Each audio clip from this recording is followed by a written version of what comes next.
ಎಲ್ಲರಿಗೂ ನಮಸ್ಕಾರ. ತರಗತಿ 5 ಗಣಿತ ವಿಷಯಕ್ಕೆ ಸಂಬಂಧಪಟ್ಟಂತೆ ಅಧ್ಯಾಯ 3 ವ್ಯವಕಲನದ ಪಿಬಿಎಲ್ಗಳನ್ನು ನೋಡೋಣ. ಚಟುವಟಿಕೆ 2 ನೋಡೋದಾದ್ರೆ ದಾಳವನ್ನು ಉರುಳಿಸುವುದು. ಇದಕ್ಕೆ ಬೇಕಾಗಿರುವ ಸಾಮಗ್ರಿಗಳು ಈ ರೀತಿ ಇದೆ. ಚಟುವಟಿಕೆಯ ಸೂಚನೆಗಳನ್ನು ಓದ್ಲಿಕ್ಕೆ ಹೇಳಿ, ಒಂದು ದಾಳವನ್ನು ತೆಗೆದುಕೊಂಡು 5 ಬಾರಿ ಉರುಳಿಸಿ ಮತ್ತು ಪಡೆದ ಅಂಕಿಗಳನ್ನು ಕ್ರಮವಾಗಿ ಗರಿಷ್ಠ ಸ್ಥಾನದಿಂದ ಬರೆದು 5 ಅಂಕಿಯ ಸಂಖ್ಯೆಗಳನ್ನು ರಚಿಸ್ತಾ ಹೋಗ್ಬೇಕು. 5 ಸಾರಿ ದಾಳವನ್ನ ಉರುಳಿಸಿ 5 ಅಂಕಿಯ ಸಂಖ್ಯೆಯನ್ನ ರಚಿಸ್ಲಿಕ್ಕೆ ಹೇಳಿ. ಇಲ್ಲಿ ಉದಾಹರಣೆ ಕೊಟ್ಟಿರೋ ಹಾಗೆ 1, 4, 5, 3 ಮತ್ತು 6 ಈ ರೀತಿ 5 ಸಲ ದಾಳ ಉರುಳಿಸಿದಾಗ ಈ ರೀತಿ ಸಿಕ್ಕಾಗ 14,536 ಅಂತ ಇಲ್ಲಿ ಬರ್ದಿದ್ದಾರೆ. ಅದೇ ರೀತಿ ದಾಳವನ್ನು ಮತ್ತೆ 5 ಬಾರಿ ಉರುಳಿಸಿ 5 ಅಂಕಿಯ ಸಂಖ್ಯೆಯ ಇನ್ನೊಂದು ಸಂಖ್ಯೆಯನ್ನ ರಚಿಸ್ಕೊಂಡಾಗ 36,312 ಅಂತ ಸಿಕ್ಕಿದೆ.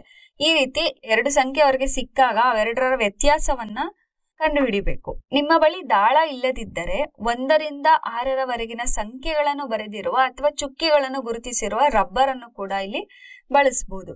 ರಬ್ಬರ್ ಅಲ್ಲಿ ನಾವು ಚುಕ್ಕಿಗಳನ್ನ ಮಾಡಿಕೊಂಡು ಅದನ್ನ ದಾಳಗಳ ರೀತಿಯಲ್ಲಿ ಬಳಸಬಹುದು.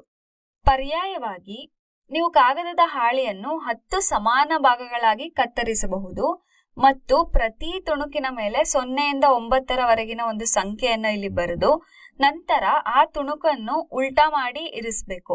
ಚಟುವಟಿಕೆಯನ್ನು ಮಾಡುವಾಗ ಅವುಗಳನ್ನು ಯಾದೃಚ್ಛಿಕವಾಗಿ ಆರಿಸಿರಿ. ಅಂದ್ರೆ ಇಲ್ಲಿ ನಾವು ಪ್ರತಿಯೊಂದು ಸಂಖ್ಯೆನ 1 ಇಂದ 9ರ ಸಂಖ್ಯೆಯನ್ನ ಬರೆದು ಅದನ್ನ ಉಲ್ಟಾ ಇರಿಸಿ ಆ ರೀತಿ ರ್ಯಾಂಡಮ್ ಆಗಿ ಒಂದ್ಸಲ 5 ಸಂಖ್ಯೆ ಇನ್ನೊಂದ್ಸಲ 5 ಸಂಖ್ಯೆ ಎತ್ತಬೇಕು. ಮೇಲಿನ ಪ್ರಕ್ರಿಯೆಯನ್ನು ಕನಿಷ್ಠ 10 ಜೋಡಿ 5 ಅಂಕಿಯ ಸಂಖ್ಯೆಗಳನ್ನು ಪಡೆಯಲು ಪುನರಾವರ್ತಿಸಿ. ಪ್ರತಿ ಜೋಡಿಯಲ್ಲಿನ ಸಂಖ್ಯೆಗಳ ನಡುವಿನ ವ್ಯತ್ಯಾಸವನ್ನು ನಾವು ಕಂಡುಹಿಡಬೇಕು. ವ್ಯವಕಲನವನ್ನು ಮಾಡುವಾಗ ಏಕೆ ದೊಡ್ಡ ಸಂಖ್ಯೆಯನ್ನು ಮೇಲೆ ಬರೆದು ಚಿಕ್ಕ ಸಂಖ್ಯೆಯನ್ನು ಅದರ ಕೆಳಗೆ ಬರೆಯಲಾಗುತ್ತದೆ? ಇಲ್ಲಿ ವ್ಯವಕಲನ ಮಾಡುವಾಗ ದೊಡ್ಡ ಸಂಖ್ಯೆ ಯಾಕೆ ಮೇಲ್ ಬರಿಬೇಕು ಅಂತ ಅಂದ್ರೆ, ದೊಡ್ಡ ಸಂಖ್ಯೆಯಿಂದ ಚಿಕ್ಕ ಸಂಖ್ಯೆಯನ್ನು ಕಳೆದು ಸುಲಭ ಆಗಿರೋದ್ರಿಂದ ದಶಕ ತಗೊಳ್ಳೋ ಅವಶ್ಯಕತೆ ಇರಲ್ಲ. ಹಾಗಾಗಿ ದೊಡ್ಡ ಸಂಖ್ಯೆನ ಮೇಲ್ ಬರ್ಕೊಂಡು ಚಿಕ್ಕ ಸಂಖ್ಯೆಯಿಂದ ಕೆಳಗೆ ಬರೆದು ಅದನ್ನ ವ್ಯವಕಲನ ಮಾಡಬಹುದು. ವ್ಯವಕಲನವನ್ನು ಯಾವಾಗಲೂ ಬಿಡಿ ಸ್ಥಾನದಿಂದ ಆರಂಭಿಸಲಾಗುತ್ತದೆ. ಏಕೆ? ಸಣ್ಣ ಸಂಖ್ಯೆಯಿಂದ ದೊಡ್ಡ ಸಂಖ್ಯೆಯನ್ನು ಕಳೆಯಲು ಸಾಧ್ಯ ಆಗಲ್ಲ. ಹಾಗಾಗಿ ದಶಕ ತಗೊಂಡು ಮಾಡ್ಬೇಕಾಗತ್ತೆ. ಈ ದಶಕ ತಗೊಂಡು ಮಾಡ್ಬೇಕಾದ್ರೆ ಬಿಡಿ ಸ್ಥಾನದಿಂದ ವ್ಯವಕಲನ ಮಾಡುವಾಗ ಸುಲಭ ಆಗುತ್ತೆ. ಸಣ್ಣ ಸಂಖ್ಯೆಯಿಂದ ದೊಡ್ಡ ಸಂಖ್ಯೆಯನ್ನು ವ್ಯವಕಲನ ಮಾಡ್ಲಿಕ್ಕೆ ಸಾಧ್ಯ ಆಗೋದಿಲ್ಲ. ಅದಕ್ಕೆ ದಶಕ ತಗೊಳ್ಳೋ ಅವಶ್ಯಕತೆ ಇರುತ್ತೆ. ದಶಕ ತಗೊಂಡ್ ಮಾಡ್ಬೇಕು ಅಂದಾಗ ಬಿಡಿ ಸ್ಥಾನದಿಂದ ವ್ಯವಕಲನ ಮಾಡ್ಕೊಂತ ಬಂದ್ರೆ ಉತ್ತರ ಸರಿಯಾಗಿ ಸಿಗುತ್ತೆ. ಸಂಕಲನದಲ್ಲಿ ಎಲ್ಲಾ ಸಂಕಲ್ಯ ಅಥವಾ ಸಂಕಲಕಗಳನ್ನು ಒಂದರ ಕೆಳಗೊಂದು ಬರೆದು ಕೂಡಿಸಲಾಗುತ್ತೆ.